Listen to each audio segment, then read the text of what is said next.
કેમ છો મિત્રો? મજામાં? ઓકે, આપણે હેલન કેલરની કંઈક વાત કરતા હતા. કઈ રીતે એ બહેરી મૂંગી આંધળી છોકરી પોતાના જીવનમાં આગળ વધતી જાય છે, પોતાના દ્રઢ મનોબળથી, સખત મહેનતથી અને ટીચરના માર્ગદર્શનથી. એની આપણે કંઈક વાત કરીએ છીએ છેલ્લા 3 લેક્ચરથી. છેલ્લે જે વાત કરી હતી પેજ નંબર 68 પર, એની એક કે બે લાઈન હું રિપીટ કરું છું. રેડક્લિફ કોલેજમાં જ્યારે એ લેક્ચર સાંભળતી હોય ત્યારે પ્રોફેસરનો અવાજ જાણે કે ટેલિફોનમાંથી કંઈ આવતો હોય એવો અવાજ લાગતો. ઝડપથી પોતાની હથેળી ઉપર એ નોંધી લેતી અને ઘરે પછી પહોંચીને જે કંઈ એને યાદ હોય એ પ્રમાણે એને એ વિસ્તારથી નોંધી લેતી. મિત્રો, આ હેબિટ પાડવા જેવી છે. અહીંયા પણ તમને જ્યારે કોઈ લેક્ચર આપવામાં આવે કોઈ પણ પીરિયડની અંદર, પછી અંગ્રેજી હોય, વિજ્ઞાન હોય કે ગણિત હોય કે કંઈ પણ, ઘણા બધા શબ્દો એવા હોય કે જે અમે સમજાવતી વખતે બોલીએ એ અગત્યના હોય. અમે તમને કોઈ વસ્તુ નોટ ડાઉન કરાવીએ, આપણે જેને પાક્કી નોટમાં લખાવીએ, એ લખાણ તો બરાબર છે, પણ એ સિવાયનું અમે સમજાવતી વખતે જે કંઈ બોલતા હોઈએ એમાં પણ કોઈ અગત્યની બાબત આવે તો એને તમારે ટપકાવી લેવી જોઈએ, નોંધી લેવી જોઈએ તમારી રફ નોટબુકમાં, અને ઘરે જઈ અને તમારે યાદ કરવું જોઈએ કે સર આવું કંઈક બોલ્યા હતા, આ મેં નોટમાં લખેલું છે, તો એ શું હતું એ બરાબર યાદ કરી અને એને વિસ્તારપૂર્વક તમારે લખી લેવું જોઈએ. જેમ તમે વિચાર વિસ્તાર કે અર્થ વિસ્તાર કરતા હો છો ગુજરાતીમાં, એ રીતે તમારે કરવાની હેબિટ પાડવી બહુ જરૂરી એટલા માટે છે કે હાઈસ્કૂલ લેવલે તમને પાકી નોટમાં લખાવવામાં આવે, પણ કોલેજમાં પહોંચશો એટલે માત્ર લેક્ચર જ હશે, એમાં કોઈ નોટ ડાઉન કરી લો, નોંધી લો એવું કંઈ નહીં હોય. ઓકે ફ્રેન્ડ્સ, આજે આપણે નવી વાત ઉપર આવીએ છીએ. હેલન કેલરના પાઠમાં આગળ શું છે જોઈએ. પેજ નંબર 68, ડાબી બાજુ જે પેરેગ્રાફ હિયર આઈ બિગેન વાળો પેરેગ્રાફ, ત્યાંથી આપણે શરૂ કરીએ છીએ. Here I began to write about my life. અહીંયા રેડક્લિફ કોલેજની અંદર અભ્યાસ કરતાં કરતાં મેં મારી પોતાની જિંદગી વિશે પણ લખવાનું શરૂ કર્યું. મેં કદાચ તમને પાઠની શરૂઆતમાં જ કહ્યું હતું કે આ જે લેસન છે એ હેલન કેલરની આત્મકથા, જેને આપણે ઓટોબાયોગ્રાફી એવો શબ્દ પણ મેં આપેલો હતો, એમાંથી લેવામાં આવેલો આ પાઠ હોય. એટલે હવે હેલન કેલર એવું કહે છે કે રેડક્લિફ કોલેજમાં હું હતી ત્યારે જ મેં મારી જિંદગી વિશે લખવાનું શરૂ કર્યું. મતલબ મારી આત્મકથા લખવાની કદાચ એણે શરૂઆત કરી. I wrote the story both in Braille and on a normal typewriter. હું મારા જીવનની જે વાત હતી એ બંને ટાઈપરાઇટર ઉપર હું લખતી હતી, નોર્મલ ટાઈપરાઇટર ઉપર પણ અને બ્રેઇલ લિપિનું જે ટાઈપરાઇટર હતું એના પર પણ. The story of my life was edited by John Mackay. English નામ છે એટલે કદાચ તમે એને જોન મેકે કહો, જોન મેસી કહો, કોઈ પણ પ્રકારનો ઉચ્ચાર તમે કરો. મારી જે વાત હું લખતી હતી એને એડિટ કરી દેવામાં આવતું હતું. કોના દ્વારા? આ જોન દ્વારા. તમને લોકોને એડિટિંગ કરવું એટલે શું એ હવે મોબાઈલને કારણે ખબર છે કે કોઈ પણ વસ્તુ, કોઈ પણ મેસેજ આવે તો એ મેસેજ આપણે આગળ ફોરવર્ડ કરીએ કોઈને, ત્યારે કાં તો આપણે એમને ફોરવર્ડ કરી દેતા હોઈએ, કાં તો એની કોપી કરી અને પછી એમાં આપણે કાંઈ ફેરફાર કરવા હોય તો એને એડિટ કર્યું કહેવાય. સુધારા વધારા ચેકિંગ કરવાનું હોય તો એ એડિટિંગ છે. એટલે એ કામ જોન દ્વારા કરવામાં આવતું હતું. The writing was published in a magazine in 1903. અને એક મેગેઝિનની અંદર મારું એ લખાણ પ્રગટ કરવામાં આવ્યું 1903ની સાલમાં, and I was paid for it, અને મને એના માટે પેમેન્ટ પણ આપવામાં આવ્યું. એ કદાચ હેલનના જીવનની પહેલી કમાણી હતી. We, the blind, are as indebted to Louis Braille as mankind is to Gutenberg. અમે અંધ લોકો એ આ બ્રેઇલ લિપિ આપનાર બ્રેઇલ નામના જે માણસ થઈ ગયા એના અમે ખૂબ જ ઇન્ડેપ્ટેડ મતલબ ઋણી હોવું, કરજદાર હોવું, અમે એના ખૂબ જ ઋણી છીએ. કારણ કે એણે જો બ્રેઇલ લિપિ શોધી ના હોત તો ઘણી બધી મુશ્કેલી હતી અમારા જેવા અંધ લોકો માટે. On 20th June 1904, I graduated from the Redcliffe College. 1904ના જૂન મહિનાની 28 તારીખે હું ગ્રેજ્યુએટ બની ગઈ. ગુજરાતીમાં જેને સ્નાતક કહીએ છીએ એ સ્નાતક બની ગઈ. આપણે લોકો 12મું ધોરણ પાસ કર્યા પછી કોલેજના જે 3 વર્ષ કરીએ છીએ અને એ વર્ષ પૂરા કરીએ એટલે આપણને જે ડિગ્રી મળે એ સ્નાતકની ડિગ્રી કહેવાય, મતલબ ગ્રેજ્યુએટ થયા કહેવાય.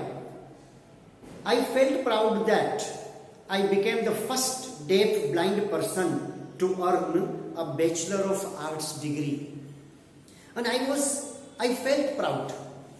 મને ખૂબ ગર્વ થતો હતો મારી જાત પર, કારણ કે હું પહેલી એવી આંધળી બહેરી છોકરી કે વ્યક્તિ હતી કે જે આ બેચલર ઓફ આર્ટ્સની ડિગ્રી પ્રાપ્ત કરે છે. બેચલર ઓફ આર્ટ્સ મતલબ કે BAની ડિગ્રી પ્રાપ્ત કરનાર હું પહેલી હતી. I began to feel that I must educate people on ways to help the blind. પછી તો મને એવું લાગવા માંડ્યું કે આઈ મસ્ટ એડ્યુકેટ પીપલ, મારે એવા લોકોને એડ્યુકેટ કરવા જોઈએ, કેળવણી આપવી જોઈએ, શિક્ષણ આપવું જોઈએ કે જે બ્લાઇન્ડ લોકોને હેલ્પ કરે છે. એવા લોકોને મારે પણ કંઈક વધારે એજ્યુકેટ કરવા જોઈએ એવું મને ફીલ થવા લાગ્યું. My prime goal in my life was two spread awareness regarding the poor neglected state of the blind. My prime goal, prime એટલે મુખ્ય, મેઇન, આપણે જેને મેઇન કહીએ ને, મેઇન મુખ્ય, એના માટે બીજો એક શબ્દ છે પ્રાઇમ. તમે લોકો પ્રાઇમ મિનિસ્ટર એવો શબ્દ સાંભળો છો. મિનિસ્ટર એટલે પ્રધાન, પણ પ્રાઇમ એટલે મુખ્ય, વડા જેવો એ. મારા જીવનનું પ્રાઇમ ગોલ, મુખ્ય ધ્યેય, ગોલ શું હતું? Two spread awareness. સ્પ્રેડ એટલે ફેલાવવું, પ્રસાર કરવો. અવેરનેસ, જાગૃતિ. જાગૃતિ ફેલાવવાની વાત અહીંયા આપણા જાગૃતિ ટીચરની વાત નથી, જાગૃતિ ફેલાવવાની વાત છે. Spread awareness regarding the poor neglected state of the blind. Neglected, ઉપેક્ષિત જેને કહેવાય ને, જેની અવગણના સતત થઈ હોય એવા લોકો. તો poor neglected state of the blind. State, આપણે સ્ટેટ શબ્દનો એક મિનિંગ જાણીએ છીએ રાજ્ય, બરાબર, પણ અહીંયા સ્ટેટનો બીજો મતલબ છે હાલત, સ્થિતિ. તો પુઅર અને નિગ્લેક્ટેડ, ઉપેક્ષિત લોકોની જે હાલત કે સ્થિતિ હતી એવા લોકોમાં મારે એક પ્રકારની જાગૃતિ ફેલાવવી હતી અને એ મારું મુખ્ય ધ્યેય હતું. Their innate abilities and their inspirations, I had to raise funds not only to sustain a living for myself but also to start projects to remove darkness and miseries from the lives of other blind people. થોડું લાંબુ વાક્ય, અઘરા શબ્દો પણ વધારે છે, શાંતિથી સમજીએ. Their innate abilities, innate, સુસુપ્ત અથવા તો આંતરિક, તમારી અંદર રહેલું જે કંઈ છે એ innate abilities, આવા લોકોની આંતરિક શક્તિઓ એન્ડ ધેર ઇન્સ્પિરેશન્સ, એની જે ઇન્સ્પિરેશન, પ્રેરણાઓ, આઈ હેડ ટુ રેઝ ફંડ્સ, આને માટે થઈ મારે ટૂંકમાં એ લોકોની આંતરિક શક્તિઓને ખીલવવા માટે, બહાર લઈ આવવા માટે આઈ હેડ ટુ રેઝ ફંડ્સ, મારે ફંડ, આર્થિક પણ કંઈક ઉપાર્જન કરવું પડતું હતું. શેના માટે? માત્ર એ લોકોની ઉન્નતિ માટે જ નહીં, not only to sustain a living for myself, મારી જાતનું લિવિંગ, મારી આજીવિકા હું સસ્ટેન કરી શકું, હું જીવી શકું, એટલા માટે તો મારે કંઈક અર્નિંગ કરવાનું જ હતું. પણ but also to start projects two remove darkness, પણ મારે ઘણા બધા પ્રોજેક્ટ શરૂ કરવા હતા. શેના માટે? Two remove darkness. ડાર્કનેસ એટલે અંધકાર દૂર કરવા માટે. કોનો અંધકાર? And miseries from the lives of other blind people.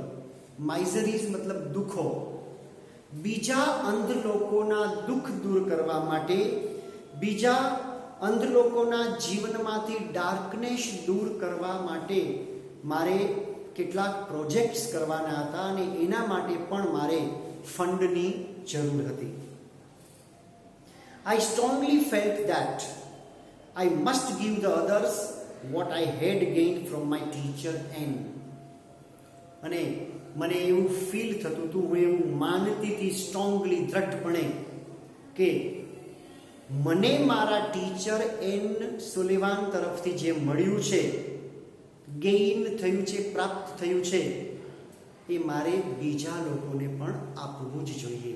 અને હંમેશા યાદ રાખજો, જ્ઞાન જેમ આપશો એમ વધતું જશે. પૈસા જેવું નથી કે તમારા ખિસ્સામાં 500 રૂપિયા છે અને તમે કોઈને 100 રૂપિયા આપી દો તો તમારી પાસે 400 જ વધે. જ્ઞાનમાં એવું નથી. તમારી પાસે જે જ્ઞાન છે એ જ્ઞાન તમે બીજા કોઈને આપો તો તમારા જ્ઞાનમાં ઘટાડો નથી થતો, ઉલટાનું સામેની વ્યક્તિને પણ એ જ્ઞાન મળે છે, એટલે ટોટલ જ્ઞાન જે થયું એમાં વધારો થાય છે. Then came a dark cloud in my sky. પણ હવે લેસનના અંતે એ શું કહે છે કે મારા જીવનમાં એક ડાર્ક ક્લાઉડ, કાળું ડિબાંગ વાદળ જાણે કે આવ્યું.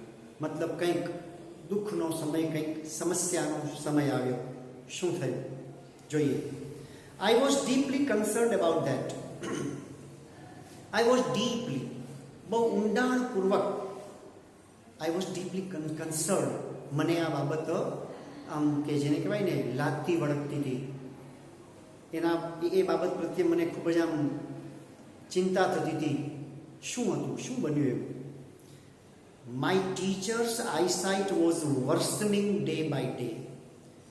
મારા ટીચર એન્ડ સુલેવાન જે હતા, જેણે મારી જિંદગીને આટલી બધી સુંદર મજાની સ્થિતિમાં લાવી દીધી, એ મારા ટીચરની પોતાની આઈસાઇટ, દ્રષ્ટિ ધીમે ધીમે નબળી પડવા લાગી.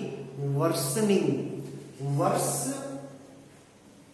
એકચ્યુઅલી તમે આગળ ઉપર ટોપિક શીખશો કમ્પેરિઝન કરવા માટેનું, ડિગ્રીઝ ઓફ કમ્પેરિઝન, એમાં એક એવો શબ્દ આવશે વર્ષ, જે બેડનું કમ્પેરેટિવ રૂપ છે.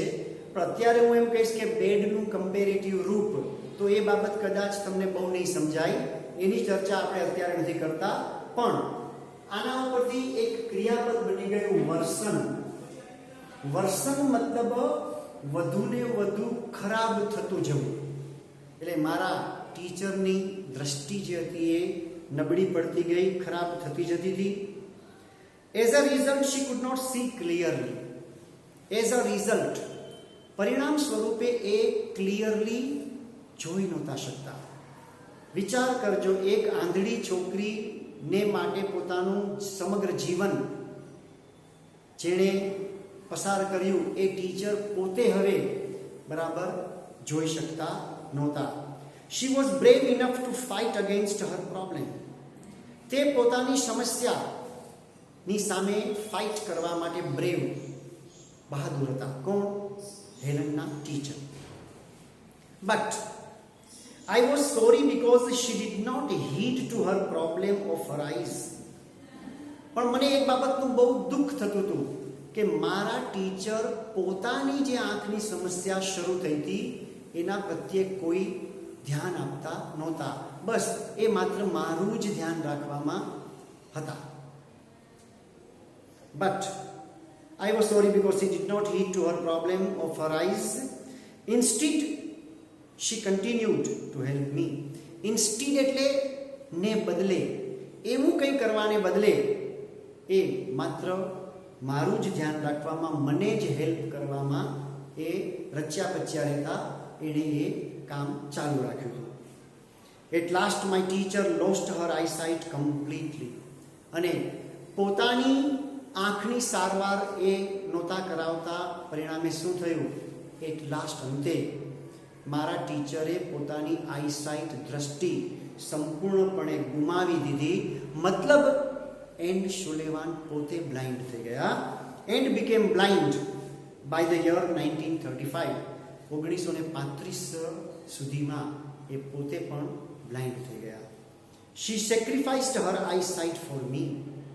એણે પોતાની આઈસાઇટ, પોતાની દ્રષ્ટિ, પોતાની આંખો મારા માટે જાણે કે સેક્રિફાઈસ કરી દીધી, બલિદાન આપી દીધું, ત્યાગ કરી દીધો. What a great sacrifice it was. કેટલું મહાન ત્યાગ, કેટલું મહાન બલિદાન, સમર્પણ. If she had not supported and encouraged me to learn, જો એણે મને, મારા ટીચરે મને સપોર્ટ ન કરી હોત, એન્ડ ઇન્કરેજ્ડ મી, અને મને હિંમત ન આપી હોત, તો શું થાત?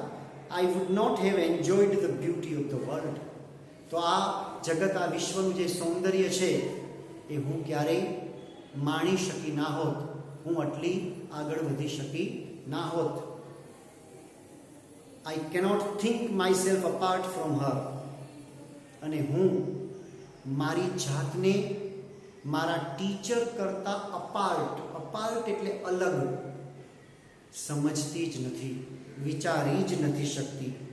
હું મારા ટીચર કરતાં જાણે કે અલગ હોઉં એવું વિચારી જ નથી શકતી. અને એટલે જ માય હાર્ટ ઓલવેઝ સ્પીક્સ. મારું હૃદય, મારું દિલ હંમેશા બોલે છે. શું બોલે છે? આઈ લવ યુ ટીચર.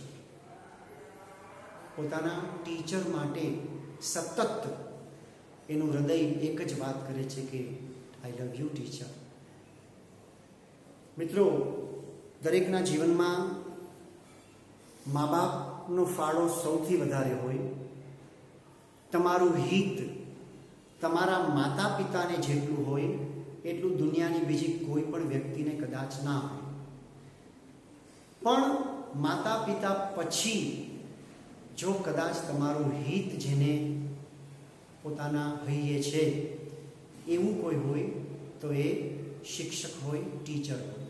અને તમારા દરેકના જીવનમાં તમને પ્રાઇમરીથી માંડીને અત્યાર સુધીમાં જેટલા શિક્ષકોના સંપર્કમાં તમે આવેલા છો એમાંથી ઘણા બધા શિક્ષકોની ઘણી બધી બાબતોનો પ્રભાવ તમારા મન ઉપર આજે પણ હોય. ઇવન તમારા 5-6 વર્ષ પહેલાંના પ્રાઇમરીના કોઈ ટીચર હોય એની પણ કેટલીક બાબતો હજી તમારા મગજમાં અને હૃદયમાં હોય. એમની કેટલીક વાતો હજી પણ આજે તમને આમ અસર કરતી હોય એવું લાગે. અત્યારે પણ અમે લોકો તમને ભણાવીએ છીએ ત્યારે અમારી જ કેટલીક વાતો તમારા અર્ધજાગૃત મનમાં કે અજાગૃત મનની અંદર ક્યાંક ને ક્યાંક એ જતી રહેતી હોય, સ્ટોર થઈ જતી હોય, જે જીવનના કોઈ પણ તબક્કે ફરીથી આગળ કદાચ તમને એ દેખાય.